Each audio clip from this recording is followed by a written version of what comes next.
Hello friends, welcome back to my channel. In this video I will show you how to make very good quinoa, and it is not sticky. You will find that the granules are very separate out and it's very good. Before I start my recipe, please subscribe my channel and click the bell icon to get the updates on my new videos. To make a quinoa, you need 1 cup of quinoa, or you can measure as the measurement you want to make the quinoa. Wash the quinoa with the flowing water, then put on the side. Then take a pressure cooker. So in a pressure cooker, very easy to make. So I'm making in a pressure cooker. Put some olive oil and put some cumin seed and the chili flakes.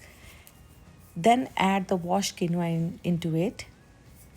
Now we are going to roast this quinoa until it smells like a nutty flavor.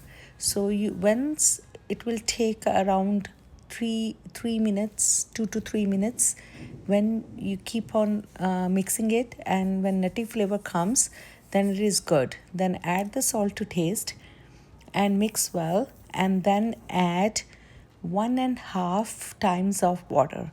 Like if we take 1 bowl of quinoa, then you need to put 1.5 bowl of water.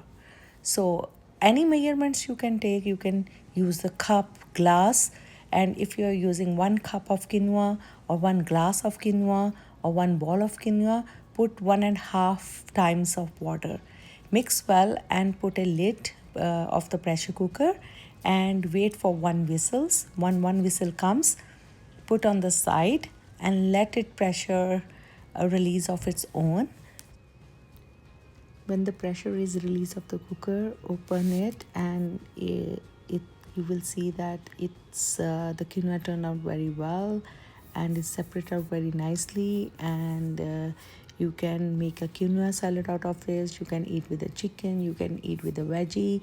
So this is how you can make perfect quinoa in the pressure cooker. If you like my recipes, please subscribe my channel and click the bell icon to get the updates on my new videos. Thanks for watching.